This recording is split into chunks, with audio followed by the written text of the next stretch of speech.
Hello everyone, स्वागत है आप सबका हमारे चैनल स्कॉलर्स एजुकेशन पर एक बार फिर से।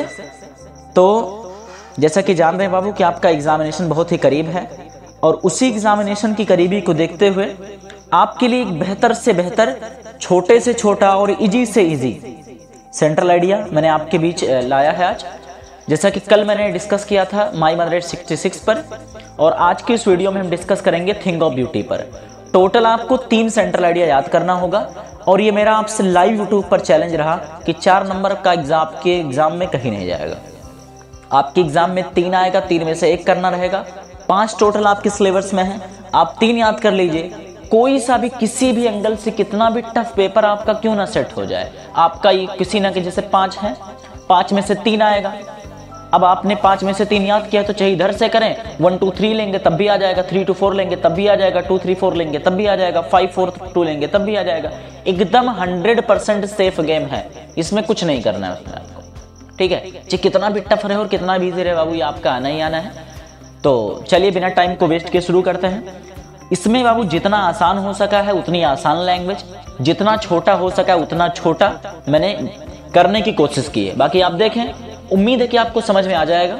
बस आपको वीडियो को स्किप नहीं करना है। इसका हिंदी एक्सप्लेनेशन भी बताऊंगा और लाइन टू लाइन भी बताऊंगा, कैसे लिखना है ये भी बताऊंगा।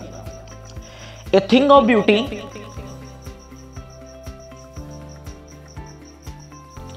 The central idea of the pome A thing of beauty is composed by John Keats. He was a surgeon and poet. He was died at the age of 26 years old. In this poem, the poet discusses real beauty. The poet says that a thing of beauty is a joy forever and never ends. It can be found everywhere, such as in nature, stories, deeds, objects. A thing of beauty can change from negative to positive. From this poem, the poet wants to give us a very great message to all of us. Central idea लिखना बहुत ही आसान काम है। सबसे पहली चीज कि आपको पोम का नाम और राइटर का नाम लिखना होता है कि किसने इसको कंपोज किया है।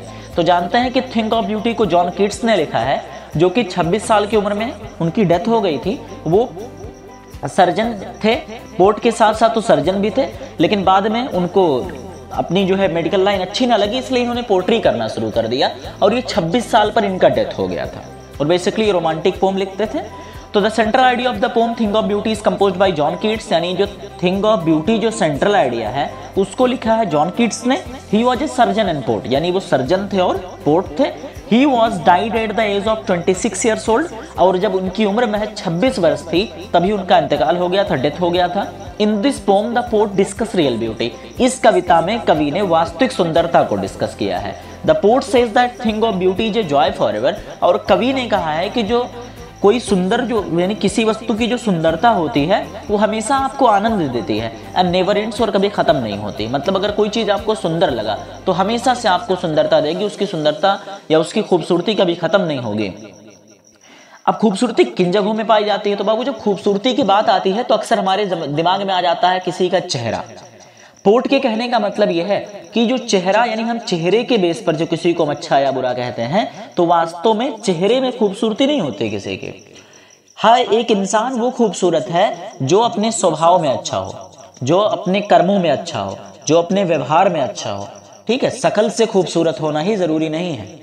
उर्दू में एक लफ्ज कही जाती है खूबसूरत और खूबसीरत। तो खूबसूरत होने से ज्यादा इंसान का खूबसीरत होना जरूरी है, ठीक है। तो वही इन्होंने कहा है। तो इन्होंने कहा कि it can be found everywhere, सुंदरता हर जगह पाई जा सकती है। नेचर यानी स्वभाव में और पर्यावरण में, स्टोरीज यानी कहानियों में, डीड्स यानी कर्मों में, ऑब्जेक्ट्स यानी किसी भी वस्तु में। जैसे आप अंधेरे में बैठे होंगे और अगर लाइट जल जाए, उससे आपको रोशनी मिल गई, वो थिंग ऑफ ब्यूटी है। आपको भूख लगी थी, आप निगेटिव में थे, आपने खाना खाया, आपकी दुख दूर हो गई, आपका भूख दूर हो गया, वो थिंग ऑफ ब्यूटी है। कोई बच्चा रो रहा था, उसकी माँ ने उसको दूध पिलाया या उसको खिलौने दे दिए, उसका मूड बदल गया, थिंग ऑफ ब्यूटी है। आपको स्कूल जाना था, आप पैदल की बजाय आप साइकिल से गए या बाइक से गए, जहां घंटे में पहुंचते थे वहां मिनटों में पहुंचे और तकलीफ भी नहीं आई, थिंग ऑफ ब्यूटी है। कौनो ऐसा चीज जो तुम्हें तकलीफ को दूर कर दे, नेगेटिव से पॉजिटिव कर दे, वो है थिंग ऑफ ब्यूटी। कोई बच्चा रो रहा था, मोबाइल दे दिए, चुप गया, थिंग ऑफ ब्यूटी। आपको गर्मी लग रही थी, फैन चालू कर दिए, एसी चालू कर दिए, थिंग ऑफ ब्यूटी, ठीक है। तो खूबसूरती का ताल्लुक कभी भी चेहरे से नहीं होता है। आप स्वभाव में अच्छे हैं, आपकी बातें अच्छी लग जाती हैं, थिंग ऑफ ब्यूटी आप ये पढ़ रहे हैं, अगर समझ में आ रहा है ये भी थिंग ऑफ ब्यूटी है, और जिस मोबाइल के जरिए आप पढ़ रहे हैं वो भी आपके लिए थिंग ऑफ ब्यूटी है। तो देखिए, कहानियों में पाई जा सकती है, कर्मों में पाई जा सकती है, किसी भी वस्तु में पाई जा सकती है। A thing of beauty can change from negative to positive. अगर कोई वस्तु वास्तव में जब खूबसूरत होता है तो आपको नेगेटिव से पॉजिटिव कर देता है, ठीक है। From this poem the poet want to give us a very great message to all of us. इस कविता के जरिए जो कवि है उन्होंने बहुत बड़ा मैसेज देना चाहा है। उम्मीद है कि आपको समझ में आ गया होगा। बाबू कोई जरूरी नहीं कि जो बताया हूं मैं वो लिखिए, जो बुक में है वो लिखिए, जो अवतार में है, विद्या में है, गूगल में है वो लिखिए। सेंट्रल आइडिया में क्या होता है कि उस पोम में कितनी चीजें आपने सीखी, उस पूरी कहानी का केंद्र क्या था। सेंटर का मतलब वैसे भी केंद्र होता है, आइडिया मतलब विचार, यानी पूरी स्टोरी को, पूरी पोम को पढ़ने के बाद आपके मन में क्या विचार आता है वही उठाकर लिखना है। इसके लिए सबसे पहले कवि का नाम, चैप्टर का नाम, और लास्ट में आप ये एंटीसेप्टिक जोड़ दीजिए। From this poem the poets want to give us a very great message to all of us. इस कविता के जरिए कवि ने बहुत बड़ा मैसेज देने को चाहा है। अब हर पोम कोई ना कोई मैसेज देता है। तो उम्मीद है आपको समझ में आया होगा। अगर चैनल पर फर्स्ट टाइम विजिट किए हैं तो प्लीज चैनल को सब्सक्राइब कर दीजिए, अपने दोस्तों के साथ शेयर करिए ताकि उनका भी फायदा हो सके और हमारे साथ भी लोग ज्यादा से ज्यादा लोग जुड़ सके। Thank you so much for watching.